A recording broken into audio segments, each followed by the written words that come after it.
everyone! Welcome back to the Heroclix History Channel. Have a special one for you today. So much buzz going on about the new rules that are coming out. And while some people like them, some people hate them, I guess we're going to have to wait and see. But I thought it would be an interesting time to kind of remind ourselves that change is one thing that's been pretty consistent in the game. It really has.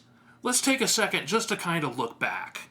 Notable changes. Do you remember flight bases? I've talked about those in recent videos. Flight bases, soaring, the idea that you could carry somebody, even if they were a flyer, and have them take an action. Remember those days? And how people felt when that got nerfed and got changed? And then, boy, remember transporters? Transporters, duo figures, sharpshooters. Remember all those?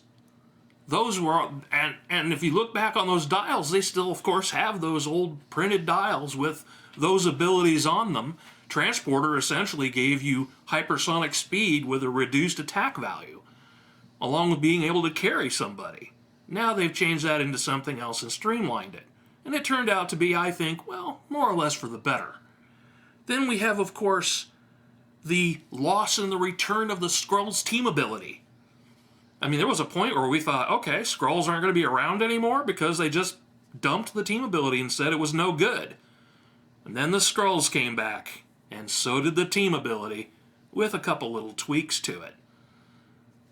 Then you had the power changes of 2018. There were videos all over the place. Tabletop Teacher, by the way, I want to give a shout out to them.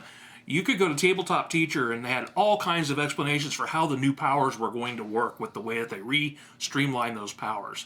So a change like this really isn't a surprise. It's, I'd say, historically accurate. It's bound to happen. And as I look at this and I look over, I printed off the report online just so I could kind of deep dive into it and really try to get a good look at what these changes are going to mean. And I would also remind you, we haven't seen the whole picture yet. We don't know what all the changes are going to be, and there's obviously going to be a few more to come with a few tweaks to pop in. We'll kind of mull over that in just a second. But as I was looking over this, the big thing right now that they're taking out of the game is pushing damage. That's right, pushing damage is apparently going away. Now, just from the top, without looking into it too much further, you might wonder, wow, what does that mean for characters that have 2 tokens? What does that mean for adding a token to someone or removing a token from someone? Are tokens still going to be a thing? Apparently so. But what does it really mean for all of that? And the first thing they got into was what they called the Indomitable Knot. It is kind of a knot, I agree, because whatever you do with something like this, when you do something that is of this kind of magnitude for the game, it is going to be a significant change. It is definitely going to change the way you consider the tempo of the game.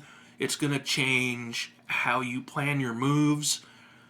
And, I don't know, it might wind up making some of us a lot more bolder, if not some of us a lot more cautious.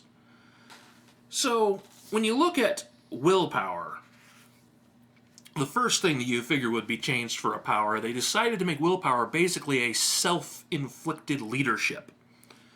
And it makes sense to me in how they worded it. But, boy, are we adding a lot of dice rolls to the beginning of your turn?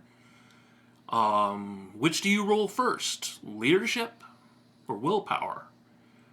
Beginning of your turn has to allow for all beginning of turn effects, right? So, at the beginning of your turn, you may roll a d6 on a 5 or 6, remove an action token from the character who has willpower. And to keep that from being a widespread phenomenon across everywhere, this is going to mean the loss of Indomitable. And the answer to that will be to make the slash through the shield the commonplace or go-to symbol from now on of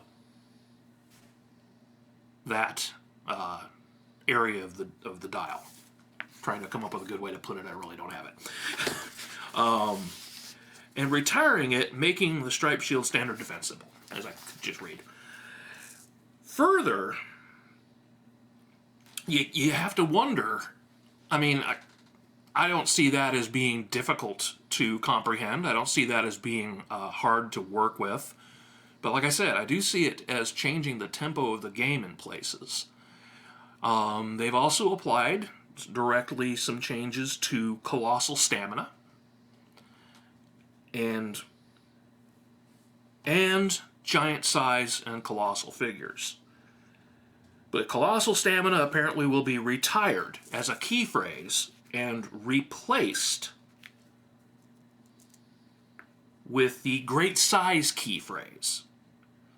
Now, this means, of course, that figures right now that can use Colossal Stamina, at least until this rule goes through, unless they create an errata for prior sets, which I think would be smart, it's going to just stop working. I mean, so many sets have come out so close together, and I think this is part of what really gets people twisted up, is they're looking at a whole bunch of sets that they've invested in, okay? And all of a sudden, it feels like some of them are going to be suddenly unplayable. I don't think they're going to be unplayable. I think you're still going to be able to play those sets more or less just fine. It's just going to be a different way of doing it. And again, remember, we don't have everything on this. For example, what is this going to do to incapacitate? Well, if you still can't have any actions after you have 2 tokens on you, incapacitate will still be useful at that point. And it'll be useful to put a token in there so that if they do take an action, you will have downtime for that figure somewhere along the way. But I also don't see incapacitate just at that being quite as useful as it used to be. After all, sometimes a lesser powered figure, it was all they had to get that one click of damage on a tougher figure by applying that extra token, because they just couldn't punch through the defenses of that figure. Now, well, it's going to change how you build your teams if you wanted to use that lower powered figure, or you just won't play that figure. Right? Right. So let's take a look at what else they're doing with figures that had that, thus, Colossal Stamina. Masters of Evil. Masters of Evil gets a bit of a makeover. Essentially, the way I look at it, and let's go ahead and read it. When an adjacent friendly character makes a close attack, modify the target's defense -1 if the target is adjacent to this character. Really, all this is police ability for up close. So now, if you want to get the best out of your Masters of Evil teams, you have to run in and mob somebody. They all have to be on top of whoever you're hitting to reduce their defense enough to make that worthwhile.